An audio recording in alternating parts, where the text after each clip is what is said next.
सीधे मुद्दे पर आते हैं। आज के इस एक्सप्लेनर में हम 2026 के एआई परिदृश्य की गहराई में उतरने वाले हैं। हम बात करेंगे दो सबसे बड़ी ताकतों की, गूगल और ओपन एआई। इनकी रणनीतियां अब बिल्कुल अलग दिशाओं में जा रही हैं, हार्डवेयर की लेयर से लेकर पूरे बिजनेस इकोसिस्टम तक। और हां, ये सिर्फ दो कंपनियों की तुलना नहीं है, ये असल में उस भविष्य की कहानी है जो हमारे सामने आकार ले रहा है। अब जरा इस नंबर पर गौर करते हैं, $1 ट्रिलियन। ये ओपन एआई के आने वाले आईपीओ का अनुमानित वैल्यूएशन टारगेट है। मतलब एक के बाद पूरे 12 जीरोज। ये कोई मामूली बात नहीं है। ये आंकड़ा साफ साफ बताता है कि एआई अब कोई छोटा मोटा रिसर्च प्रोजेक्ट नहीं रहा, बल्कि ये एक विशाल इंडस्ट्रियल कॉम्प्लेक्स बन चुका है। इतनी बड़ी मशीन को चलाने के लिए इसी स्तर की पूंजी चाहिए होती है।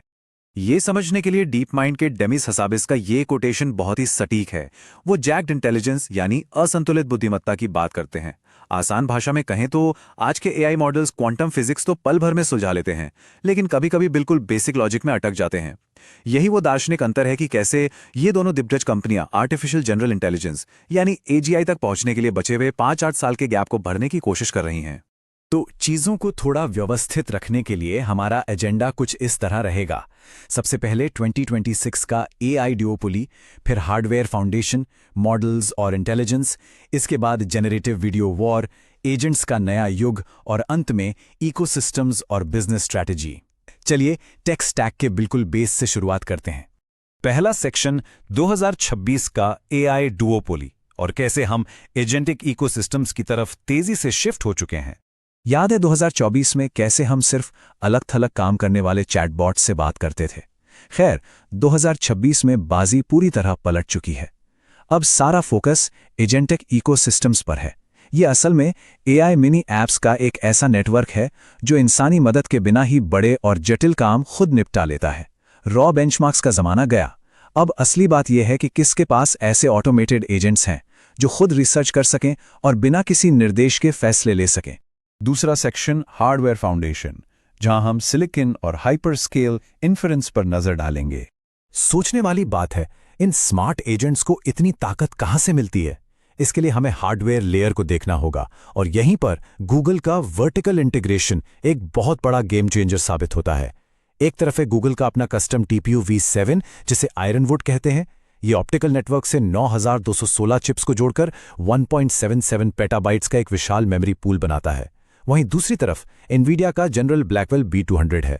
डेंस मैट्रिक्स कैलकुलेशन के मामले में गूगल का ये कस्टम सेटअप उन्हें एक बहुत तगड़ा एडवांटेज देता है और इसका सीधा असर दिखता है इस नंबर में, सिर्फ 39 सेंट्स। ये हाइपरस्केल इन्फरेंस का असली अर्थशास्त्र है। गूगल क्लाउड का ये बेहद आक्रामक प्राइस चिप घंटा प्राइस है क्योंकि गूगल अपना चिप खुद बनाता है। वो उन सभी विरोधियों पर जबरदस्त वित्तीय दबाव डालता है जिन्हें एनवीडिया जैसे महंगे और थर्ड पार्टी हार्डवेयर पर निर्भर रहना पड़ता है। ये प्राइसिंग इस रेस का एक बहुत ही साइलेंट लेकिन खतरनाक हथियार बन चुकी है। तीसरा सेक्शन मॉडल्स और इंटेलिजेंस।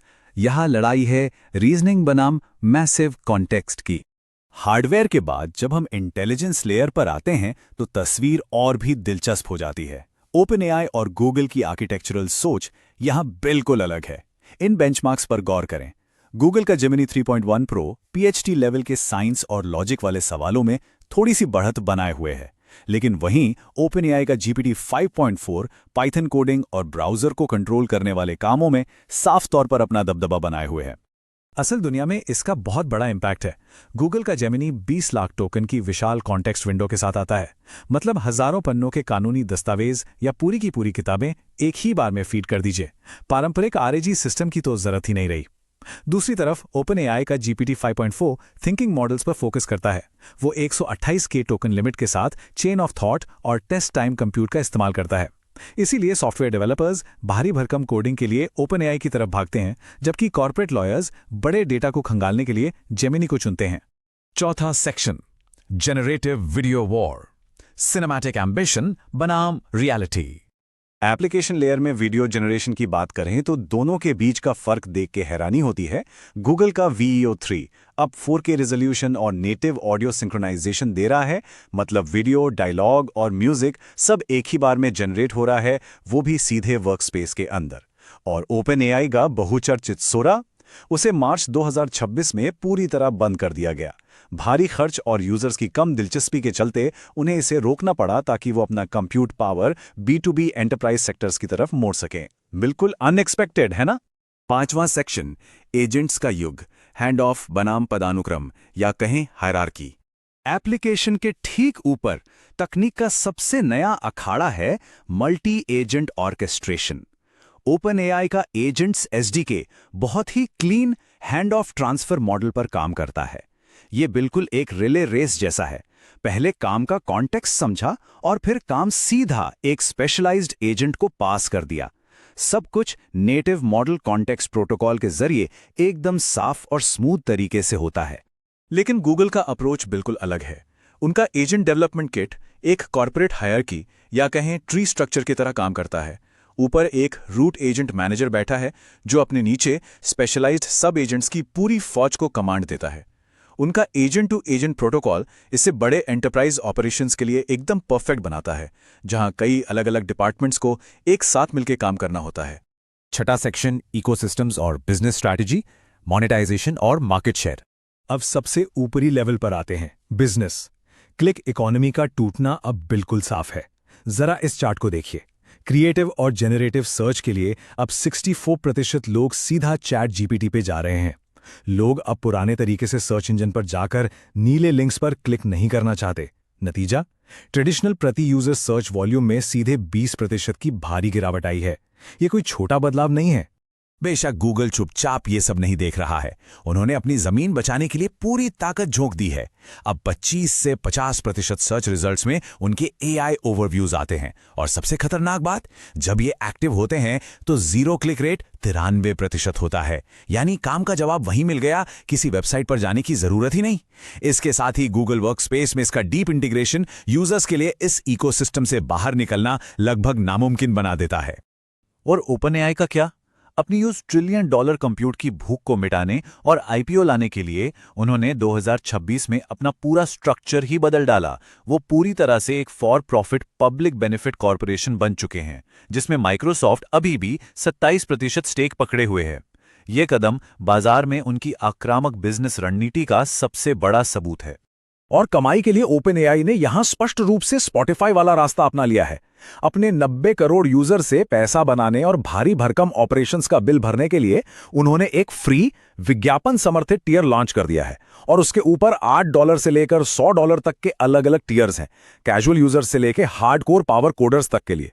पैसा तो कहीं ना कहीं से बनाना ही पड़ेगा ना। निष्कर्ष, AGI की तरफ जाते दो बिल्कुल अलग रास्ते। तो चलिए इस पूरे एक्सप्लेनर को समेटते हैं। हम एक ही अंतिम लक्ष्य की ओर जाते दो बिल्कुल अलग रणनीतिक रास्ते देख रहे हैं। OpenAI की रणनीति एक प्लेटफॉर्म स्ट्रैटेजी है।